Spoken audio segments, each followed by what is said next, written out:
puasa. Tapi kalau sengaja misalnya ada orang lagi ngisap sate, dia deketin gini asapnya dinikmatin nih dan dihirup, nah ini tentunya sangat memungkinkan itu akan bisa membatalkan puasa gitu. Jelas ya Bu ya? Nah kemudian terkait dengan masalah pilihan mazhab. Pertama begini, saya ingin mengatakan bahwasannya adanya perbedaan mazhab memang pada dasarnya ulama menyebut itu sebagai bentuk keringanan di dalam umat Islam beribadah.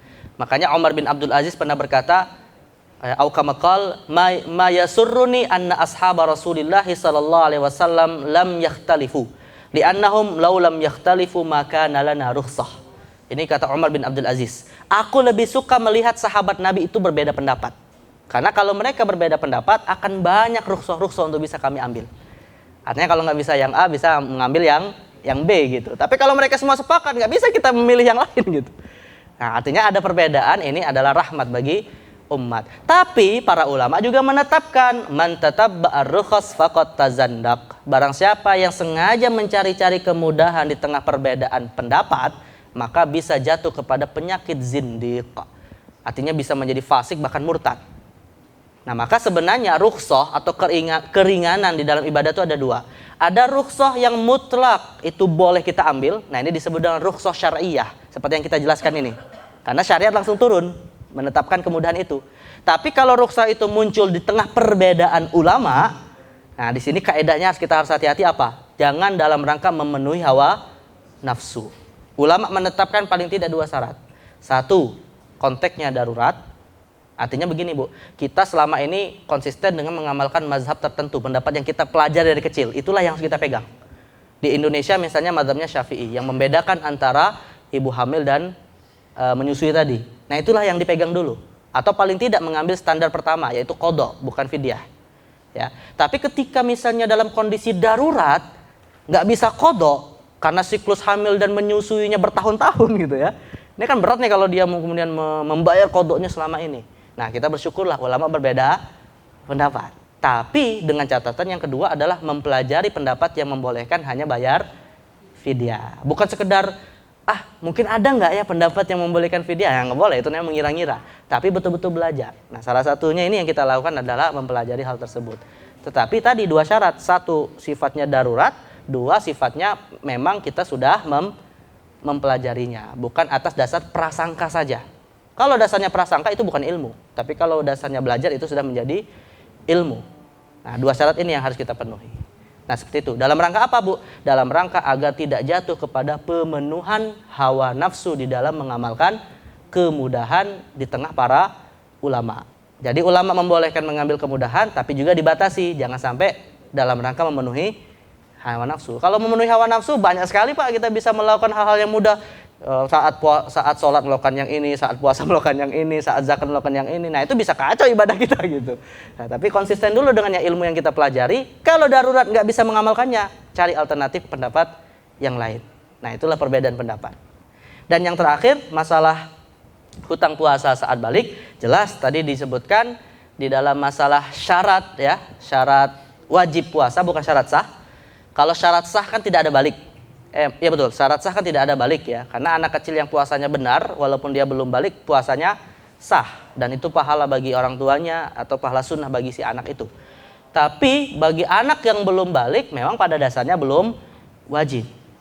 Namun sebaliknya, kalau sudah mencapai umur balik, ya puasa hukumnya wajib. Masalah dia tahu hukumnya atau tidak tahu hukumnya, itu tanggung jawab dia. Makanya sebenarnya kalau ada anak yang sudah umur balik tidak tahu kewajiban sholat dan puasa, yang berdosa ikut berdosa adalah orang tuanya atau lingkungannya. Kalau misalnya dia nggak punya orang tua tapi dia di lingkungan Islam dan tidak ada yang ngajarin, termasuk dia berdosa. Nah artinya apa? Kalau misalnya memang selama dia sudah mencapai umur balik kemudian tidak puasa, ya puasa itu adalah hutang yang harus dibayar. Nah sekarang pertanyaannya, kapan orang itu disebut balik gitu ya. Secara jelasnya kalau laki-laki adalah ihtilam, sudah mimpi basah, kalau perempuan adalah haid. Nah, itu standar pertama. Kalau kemudian ihtilam dan haidnya tidak diketahui, ya, maka ulama mengembalikan kepada yang kedua, mengembalikan kepada tanda-tanda di dalam tubuhnya. Tanda-tanda biologis. Ya, kalau tanda-tanda biologisnya juga belum muncul, baru menggunakan standar umur. Nah, standar umur. Ada yang mengatakan 12, ada yang mengatakan 13, ada yang mengatakan maksimal sampai 15 tahun. Nah, itu. Jadi ini adalah tanda-tanda dalam menilai orang itu balik atau belum. Jelas, Bu? Walaupun nggak tahu waktu masa baliknya itu utang puasa berapa banyak. Nah, kalau misalnya tidak tahu ini perkirakan saja. Tidak perlu dipastikan, Bu. Misalnya, saya mau cariin teman-teman SD dulu gitu. Tanyain mereka satu-satu, ya nggak perlu gitu ya. Dulu saya balik umur berapa ya? Ya mereka juga nggak tahu kan gitu. Nah, perkirakan saja ya. Dan mudah-mudahan kalau misalnya ada umur-umur yang kita terlewat dan itu adalah tidak kita ketahui, rupanya kita wajib puasa di situ, la yukallifullahu nafsan illa wusaha. Yang penting kita sudah berusaha. Jadi perkirakan saja secara perhitungan-hitungan sederhana gitu. Tidak perlu menyusahkan diri untuk mencari tahu.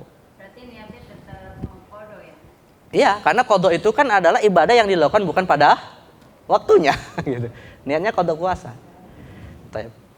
Jelas, Bu? Atau masih ada lagi? Bisa, maaf Ustaz. Kalau mungkin pertanyaan berulang ya.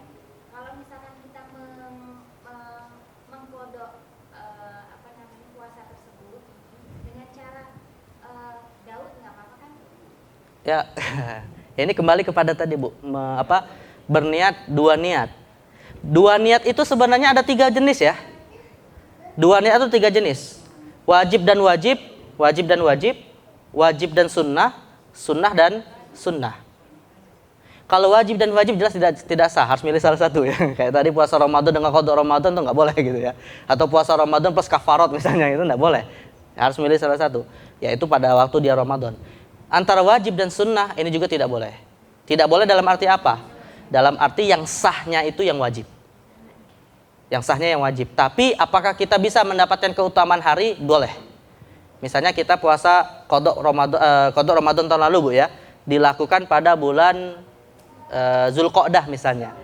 Dilakukan pada bulan Zulqa'dah. Nah, itu dia melakukan qada Ramadan dan berpahala untuk kewajiban yang dia lakukan dan insya Allah mendapatkan keutamaan waktu. Kenapa? Karena bulan Zulqa'dah termasuk bulan haram yang dimuliakan oleh Allah Subhanahu wa taala. Ada Zulqa'dah, Zulhijjah, Muharram dan Rajab kan? Nah, atau misalnya saya mau qada Ramadan di hari Senin atau Kamis, boleh dan dapat keutamaan puasa di hari Senin dan Kamis, tapi bukan puasa Senin dan Kamis gitu ya, puasa qada gitu. Tapi kalau misalnya puasanya antara sunnah, mau berapapun sunnahnya, umumnya ulama membolehkan dan semuanya sah. Pas puasa Syawal, karena masih bulan Syawal, pas hari Senin, pas Ayyamul Bid, tanggal 13, 14, 15 bulan Syawal. 3 niat dalam satu ibadah puasa. Boleh, silakan, karena semuanya adalah sunnah gitu. Nah, tapi kalau misalnya antara qada Ramadan dan puasa Daud, tidak boleh. Kenapa? Karena puasa qada wajib, puasa Daud sunnah hukumnya, maka tidak boleh. Jelas, Bu ya? Ya, itu namanya apa istilahnya tadi, Pak? Masih ingat istilahnya apa? Istilahnya apa kalau menggabungkan niat dalam satu ibadah? Apa? At-tasyrik fin niyah, berbuat syirik dalam niat. Oh, bukan. Menggabungkan beberapa niat dalam satu ibadah. Tasyrik berasal dari kata syirik juga, artinya menggabungkan gitu. Ya, seperti itu. Jelas ya, Pak ya? Cukup? Apa masih ada lagi? Silakan. Cukup, Ustaz. Sampai 5:30. Oh, lewat. Baik, berakhirlah sudah untuk daurah fikih siang atau tarikh Ramadan ini pada hari pertama. Subhanallah, pembicara kita hari ini, kedua pembicara kita, Ustaz Isnan Ansori Al-Si MAB dan Ustaz Lutfi Hanif Al-Si. Mudah-mudahan apa yang beliau sampaikan menjadi sebuah pahala yang terus mengalir, kebaikan yang tak pernah habis. Ini menandakan teman-teman PR kita begitu banyak, ya. Sekian puluh kali kita melakukan puasa Ramadan, tapi tidak ada satupun di antara puasa itu kita meyakini dengan bila ilmu. Mungkin sampai detik ini levelnya masih bisa dengan keraguan, asumsi dan lain sebagainya. Saya ingat ayat Quran di dalam surat Fusilat, "Man kana yuridul izzah fa innal izzata lillahi jami'a." Barang siapa yang menginginkan kemuliaan, maka kemuliaan itu seluruhnya milik Allah. ilaihi yas'adul kalimut thayyibu wal 'amalus shalihu yarfa. Kepadanya lah naik-naik semua perkataan yang baik dan amal-amal yang soleh. Semakin kita mengetahui tentang fikih puasa, ternyata tingkat faqih atau kebutuhan kita ke Allah semakin kuat dan semakin merasa fakir, tidak berilmu begitu. Nah, besok kita lanjut lagi untuk sampai akhir. Ada bab yang akan dirubah seperti fidyah, qada dan kafarah dialihkan menjadi kajian-kajian tentang puasa sunnah. Ini memang yang kita harapkan sebenarnya. Sayang sekali jika puasa sunnah tidak dibahas, Ustaz. Alhamdulillah bisa di ACC dengan pembicara.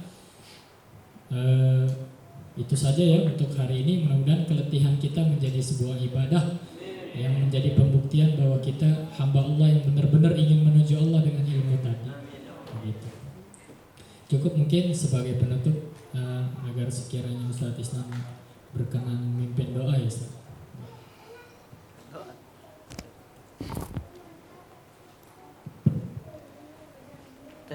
Kita istighfar terlebih dahulu sebanyak 3 kali.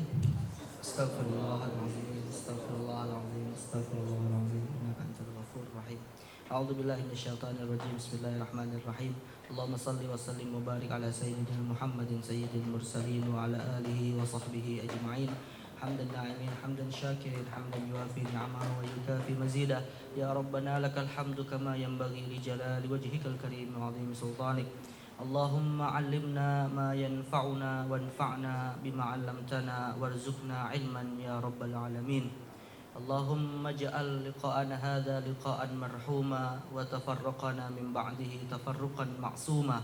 Allahumma innaka ta'lamu anna hadhihi al-quluba qad ijtama'at ala mahabbatik wa altaqat ala ta'atik wa tawahhadat ala da'watik wa ta'ahadat ala nusrati syari'atik.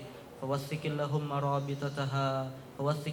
رابطتها وأدم مدها واهدها سبلها واملأها بنورك الذي لا يخبو واشرح صدورها بفيض الإيمان بك وجميل التوكل عليك وأحيها بمعرفتك وأمتها على الشهادة في سبيلك إنك نعم المولى ونعم النصير. اللهم آمين وصلى اللهم على سيدنا محمد النبي الأمي وعلى آله وصحبه وسلم. سبحان ربك رب العزة عما يصفون وسلام على المرسلين والحمد لله رب العالمين. السلام عليكم ورحمة الله وبركاته.